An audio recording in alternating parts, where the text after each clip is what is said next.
नमस्कार दोस्तों, स्वागत करते हैं आपका MR study time YouTube channel में। तो आज हम सामाजिक विज्ञान की पाठ्य योजना संख्या 48 के बारे में बात करेंगे, जो कि आपकी क्लास 9th का लेसन है। और आज का टॉपिक है हमारा संसाधन, और कक्षा की टाइमिंग रहेगी 30 से 35 मिनट। तो वीडियो शुरू करने से पहले नीचे दिए गए सब्सक्राइब बटन को अवश्य प्रेस कर लें और साथ में दिए गए लाइक बटन को भी आप अवश्य प्रेस कर दें। तो चलिए वीडियो को आगे शुरू करते हैं। तो सबसे पहले आपने क्या करना है, अनुदेशनात्मक उद्देश्य सेलेक्ट करने हैं। जैसा कि आपको वीडियो में सामने दिखाई दे रहा है कि पठन पाठन क्रिया के सफल समापन के उपरांत सभी छात्र निम्न में क्या होंगे, सक्षम होंगे।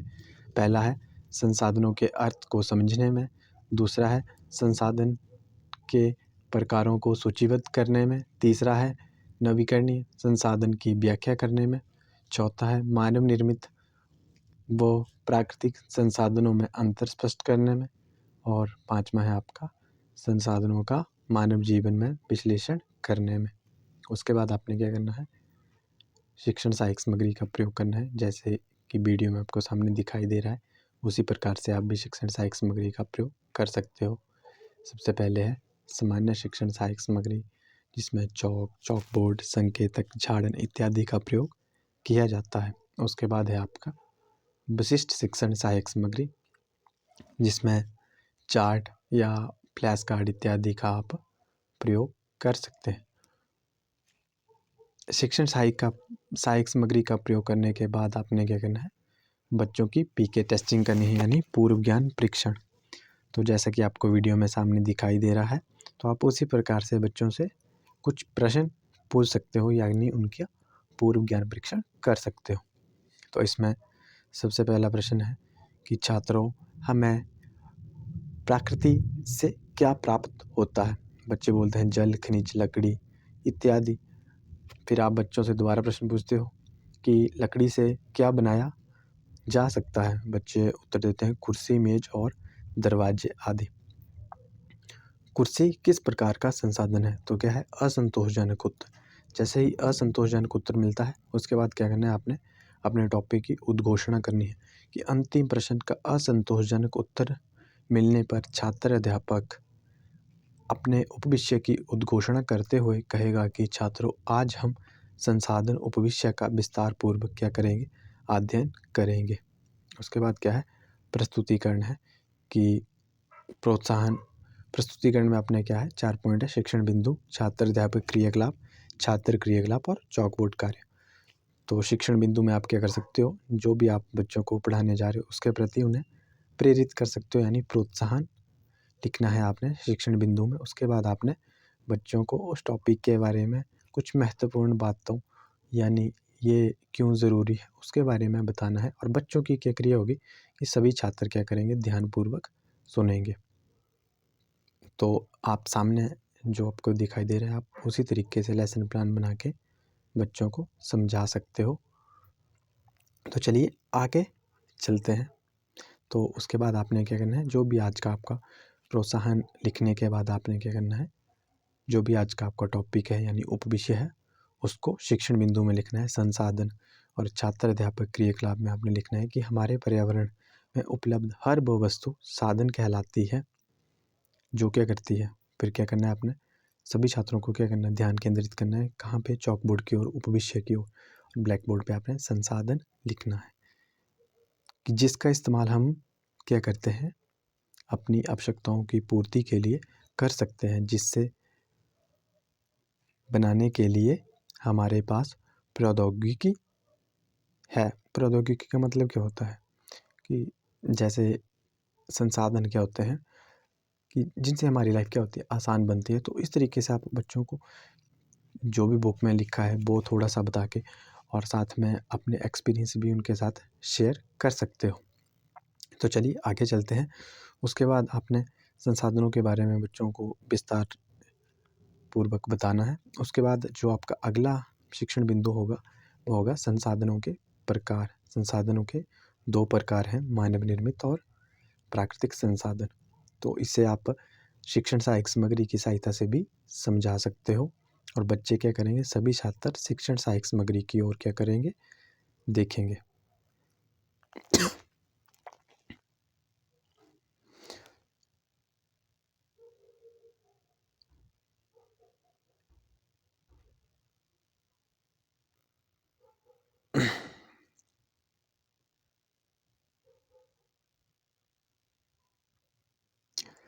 तो चलिए आगे चलते हैं। इसके बाद क्या करना, सॉरी थोड़ा खांसी आ गई थी बीच में।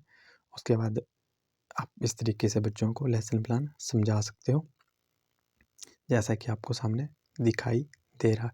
बीच बीच में आपने कंपोनेंट का प्रयोग करना है कि छात्र अध्यापक उचित हाव भाव से समझाएगा। उसके बाद क्या करना है आपने कि आप फिर से बच्चों से प्रश्न पूछ सकते हो कि छात्रों प्राकृतिक संसाधन का कोई उदाहरण बताइए। जैसा ही बच्चा उदाहरण बताता है तो आपने उसे बहुत अच्छे बैठ जाइए, इस तरीके से आप बच्चे को बोल सकते हो। उसके बाद क्या है, प्राकृतिक संसाधनों के प्रकार आपका अगला शिक्षण बिंदु होगा कि छात्रों प्राकृतिक संसाधन कितने प्रकार के होते हैं, 2 प्रकार के होते हैं।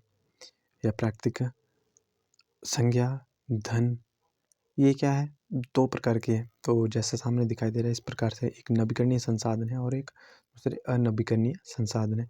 इन्हें आप चॉक बोर्ड पे लिख कर भी बच्चों को बता सकते हो। फिर उसके बाद जो आपका अगला शिक्षण बिंदु होगा वो होगा नवीकरणीय संसाधन। वैसे संसाधन जिनका लगातार उपयोग करने पर वह क्या होते हैं, फिर से उत्पन्न हो जाते हैं, उन्हें क्या कहते हैं, नवीकरणीय संसाधन कहते हैं। या भौतिक, रासायनिक या यांत्रिक प्रक्रिया द्वारा क्या कहते हैं, प्रयोग किया जाता है इनका, तो क्या होता है, इन्हें नवीकरणीय संसाधन कहते हैं। उसके बाद क्या है कि आप बच्चों से नवीकरणीय संसाधनों के उदाहरण पूछ सकते हो। जैसे ही बच्चे नवीकरणीय संसाधनों के उदाहरण बताते हैं, उसके बाद आप भी उन्हें उदाहरण बता सकते हो। पहले बच्चों से पूछ सकते हो कि उन्हें इस टॉपिक के बारे में कितनी जानकारी है। उसके बाद आपका जो अगला शिक्षण बिंदु होगा वह होगा अनवीकरणीय संसाधन। अनवीकरणीय संसाधनों के बारे में आपने पहले व्याख्या करनी है। उसके बाद कंपोनेंट का प्रयोग करना है कि छात्र अध्यापक अपनी आवाज़ में क्या करेगा, परिवर्तन करेगा। सभी छात्र क्या करेंगे, ध्यानपूर्वक सुनेंगे। उसके बाद आपने क्या करना है कि जो आपका अगला शिक्षण बिंदु है वह है संसाधन एवं मानव जीवन की संसाधन एवं मानव जीवन की संसाधनों का प्रयोग कर मानव अपने जीवन को सुखद और सरल क्या कर लिया, उसने बना लिया है। और क्या कर सकते हो आप, जैसे आपका टॉपिक खत्म होने वाला हो, आप उसमें ये कंपोनेंट का प्रयोग करें कि छात्र अध्यापक अपनी वाणी में विराम देगा और सभी छात्र ध्यानपूर्वक सुनेंगे। तो प्रस्तुतिकरण समाप्त होने के बाद आप क्या करते हो, पुनरावृत्ति, यानी जो भी आज आपने बच्चों को पढ़ाया है उसके बारे में उसका सार बताते हो कि आज हमने किस विषय के बारे में पढ़ा। तो आप लिख सकते हो कि छात्र अध्यापक अपने उपविषय की पुनरावृत्ति करते हुए कहेगा कि छात्रों, आज हमने संसाधन का अर्थ हमारे पर्यावरण में उपलब्ध हर वह वस्तु जो हम इस्तेमाल करते हैं के बारे में विस्तार पूर्वक पढ़ा। उसके बाद क्या है कि छात्र अध्यापक निम्न प्रकार से छात्रों को क्या करेगा, मूल्यांकन करेगा। संसाधन किसे कहते हैं, संसाधन के प्रकारों का वर्णन कीजिए। नवीकरणीय संसाधन किसे कहते हैं, मानव निर्मित तथा प्राकृतिक संसाधनों में अंतर स्पष्ट कीजिए। संसाधनों का मानव जीवन में महत्व बताइए। इस तरीके से आप क्या कर सकते हो, बच्चों का मूल्यांकन कर सकते हो। उसके बाद क्या है, गृह कार्य देने हैं अपने बच्चों को कि संसाधन का क्या महत्व है, मानव संसाधन क्या है, संसाधन मानव के लिए क्यों ज़रूरी है। तो ये थी आज की वीडियो। आई होप आपको वीडियो अच्छी लगी हो और आपको लेसन प्लान बनाने में मदद मिल रही हो। तो आज हमने संसाधन विषय का विस्तार पूर्वक अध्ययन किया। तो ये थी हमारी सोशल की सीरीज़ जो आगे भी कंटिन्यू रहेगी। तो प्लीज़ नीचे दिए गए रेड कलर के सब्सक्राइब बटन को अवश्य प्रेस करें ताकि हमारी आने वाली वीडियोस के साथ आप जुड़े रहें और आपको लेसन प्लान की अपडेट सबसे पहले मिल सके। धन्यवाद दोस्तों।